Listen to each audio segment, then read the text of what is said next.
Hey everybody, today's topic is about lead form extensions in search ads. You see, data shows mobile conversion rates in Google Ads are actually lower than they are on desktop. But you probably have a lot of mobile search traffic. We all do. There's more mobile than desktop today. And you probably want to improve your mobile conversions. So, logically, you want to use every tool in your arsenal, and lead form extensions in search ads are an awesome tool to be using.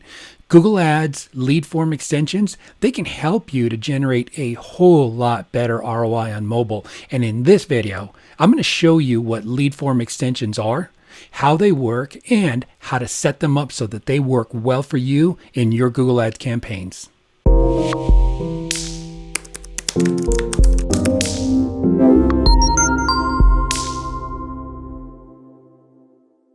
Hey everyone, I'm Richard Cruz, and my agency, WSI Priority Media, we test Google Ads strategies every single day in our own campaigns. And then we create these videos so that we can give you the best tips and strategies to help you get better results with your Google Ads. Before we get started, click that subscribe button if you'd like to receive free Google Ads tips as we come out with these new videos. Lead form extensions in search ads, they're similar to what you see in the LinkedIn lead gen form ads. And then if you've used Facebook, they have Facebook lead ads. They have some similarities, but then you have some real unique traits about the Google one. So instead of sending potential customers to a website from an ad, you create a quick little mini form right on the spot where they can send you their information. As you can see, I've got an example that's flowing, through my screen right here. The Google Ads lead form extension sticks out on a mobile device. They make your search ads larger, which is a huge plus, and they help your potential customers convert faster and easier. Again, another big plus. And like all Google Ad extensions, you only pay when a user actually clicks on your lead form extensions in search ads. Unlike some of Google's other extensions, though, you can't use lead forms on display or on video ads. Lead forms are only available as an extension on your search campaigns, but that's okay. All of your bidding and your targeting options, they're determined at the campaign that you're using your form with, that it's attached to. So it really makes it pretty simple and straightforward. You don't have to get into any extra layers of work.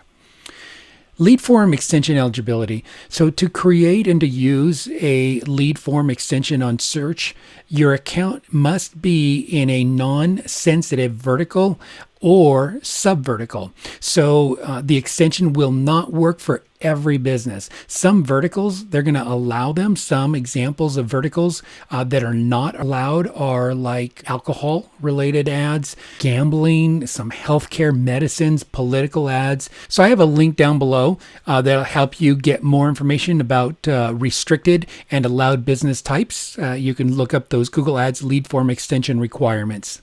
Tracking your leads. When a customer completes your form and then they hit that submit button in Google Ads lead form, it will be counted as a lead that's going to be attributed to that particular lead form. So you can see your click, you can see your conversion performance by segmenting your performance report by click and by conversion type. Webhooks. Lead form extensions in ads allow you to use webhooks. Webhooks let you move the leads directly into your CRM after somebody clicks and fills it out. So you can go to Zapier.com. I never know what Zapier, I don't know what the correct pronunciation. Maybe if somebody knows, leave me a comment below and let me know how you're supposed to say that. Anyways, I call it Zapier all the time, but I heard somebody say Zapier. But anyways, you can go to Zapier.com and you can get a list of the CRMs that it can connect from your lead form extensions Google Ads panel right into your CRM. Talk about being sweet, because what I would do is I would build a automated marketing campaign inside of your CRM. You want to make sure you're not spammy though. It is one of the restrictions and one of the agreements that you have. I'll show you in a moment the agreement form that Google makes you sign, but I would at least put them into your drip marketing so that you've got about that. Don't let the leads just come in and just do one follow-up and let it sit there. Build it as part of your long-term marketing strategy. Great opportunity. It's done automatically for you, and it works really, really, really well. So what you have is you have up to 10 questions that you can use in the lead form. Let me take you there and I'll show you what I'm talking about. So these 10 questions here are what is available for you. The fields of data that you get from the prospective customer, and the default fields to choose from, they are the name, the email, phone number, city, zip code, state, and then the country. And then for businesses, you have the additional fields that are down here, and you've got 4 more. If it applies and you're a B2B, for example, company name, job title, work email, and work phone number. What you can do as well too is you can create your own questions, which is awesome. So you've got up to 10. So let's say that you use 1, 2, 3, 4, 5, 6, 7. Say you use these 7 and maybe use number 8. You've got a couple more that you can customize. But just because you have 10 questions, hear me on this, doesn't mean you need to use all 10 questions. You may be better off using less than 10. Less is more, and especially when it's coming to lead gen. For every additional field of data that you're collecting, your conversion rates are going to drop. They always do. And so I like to get the minimum. I like to make it fast and like make it easy. Remember, they're on a mobile device. They're using their thumbs for this information. And so what you do is just consider, what do I really need? Name, phone number, email, boom. If you need to know what city, but a lot of times I'll just run campaigns just with this information, because really it is all I need to be able to communicate with the customer. We'll gather the information on the back end. So what you can do though, is if you need to go deeper, you can customize the questions. And then there's 9 categories for question templates that you can choose from. You can choose like auto questions, business questions, education, general jobs, real estate, retail, transportation, or travel. So for example, the retail has 4 questions that drops down as you choose each one of them. So say you're in retail, if I were to click this right here, it would bring up these 4 default questions. And those 4 default questions are what you can choose from. So say this one is important to you, like what are you interested in shopping? So that would be your custom question. At this time, you cannot 100% customize a question. You have to work with the inside of the templates that they have, the preset questions, or these semi-customized questions in the drop-down list. It's still pretty awesome. It gives you some good flexibility. And again, I think almost too much, because you want to keep it low, you want to keep it minimal. And I've seen some people feeling like they got to get all 10 in there. No. Next item is your privacy policy. So let me switch my gears here. The Google Ads lead form extensions, they require that you have a privacy policy that's already put on a page with a live URL. The system will ask you for it, and it must lead to a privacy policy page. So make sure that you do have it set up. And if you don't have a privacy policy yet, you can sometimes find templates online and you can edit it for your business. And of course, get some legal advice to verify that your privacy policy is right on.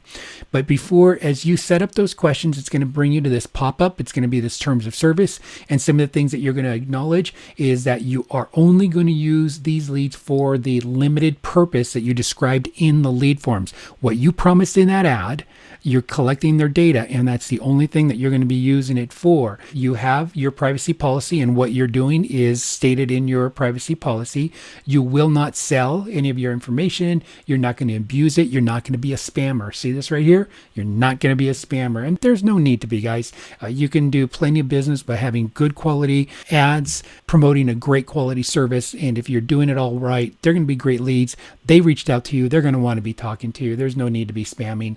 You provide users with information about your data collection. You're going to comply with all laws, and then you'll comply with webhook instructions that are provided by Google if you're using webhooks. So pretty simple and straightforward. And then as you're setting it up as well too, it has the ability to set up an image. I'm going to show you in a moment. But so when you're asked to upload an image for the background, do it. It looks so much better, and it just makes all the difference in the world, from a plain ugly form to having your brand and then your theme on it. So your form, in my opinion, is just way too plain, way too unappealing without an image, and I see so many of them like that. So you'll have to get an image in a PNG or a JPEG format, and you have to make it 1200 by 628 if you're in landscape. The minimum size is 600 by 314.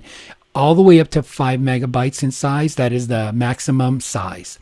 So let me go over here and let me show you how to create a Google Ads lead form extension. When you're setting up a new campaign, it'll walk you through the campaign settings. And so you have some preliminary fields that you're doing ahead of time, right? You're doing your campaign goal, your type, your networks, your locations, languages, audiences, budget, bidding. And then when you come down here to extensions, it is not showing up in the defaults. And that's why it's skipped so many times. So you actually will come in here and then you'll go to lead form extension. And then there you have to come back down and you have to click the drop down again. And then you actually start to create your lead form extension. Now that you do that, what it'll do is it will walk you through. The first thing it wants is your call to action. It's going to be a drop down list that you get to choose from. So these are the different calls to action that you can do. And as you can see, it's changing right here as I'm changing that. And then you have your extension text. Look at this, folks. You have 30 characters here, 30, 25, 25, and then 200. Use them. Use them. I can't tell you how many times I see campaigns where they'll use 7 letters out of the 30 that you have here. This is all precious online real estate. Use every single character to get your message across as best as you possibly can. 30 isn't a lot. It'll go really, really quickly. So you have your extension text right here. This extension is dropping below your ad. So here is your search ad that you've got your headline, your example, you've got your description right here. I didn't fill it out, but you'll have a description, there. But all this is extra real estate. See, that's what I love about the search ads. So when you're up against other competitor search ads, this particular extension is going to help you. The lead form extension is going to help you grab that extra real estate that normally you wouldn't have this if you weren't using the lead form extension. So then what you do is obviously you create your lead form. You got your headline. You're going to put in your business name. You're going to put in your description right here. And then here is the 10 questions that I was talking about earlier. And, if you have more questions, obviously you're going to go ahead and you're going to create your additional questions here as well. And what you can do is you can give it different types of answers that can be pre-selected on there as well too. And then your privacy policy URL, again, very important. It will not go without that. And then here is where you upload your image. And as you can see, the branding is right on there. It makes the ad just look really great. You got your disclosure, got all of your information on there. Super, super easy. So here is your extension. Here is your lead form. And then, of course, you've got your submission message, which is going to be the next part that you put in here. And you put in your website URL so they can actually visit your website after they've completed the lead form. What's really nice is when they're in the lead form, there's only one thing to do, and that is to complete the fields and they hit submit. But then afterwards, they can come here, and if they go to your website and you have your remarketing set up, what'll be great is because it'll trigger that, and then you can have them in your remarketing pool as well too. And it just makes you look really great when all of a sudden they see you everywhere. Display is popping, video is popping. Just makes for a really good seamless strategy. And so folks, that is my overview on lead form extensions and search ads. And I hope that you learned at least one thing today in this video. And if you did, do me a favor, leave that one thing in the comments below. And if I can be of any help to you in your marketing, call or message me at wsi@prioritymedia.net. And don't forget to give this video a big thumbs up and share it with your friends and subscribe so that you're alerted of future training videos that we do just like this. Thank you for watching.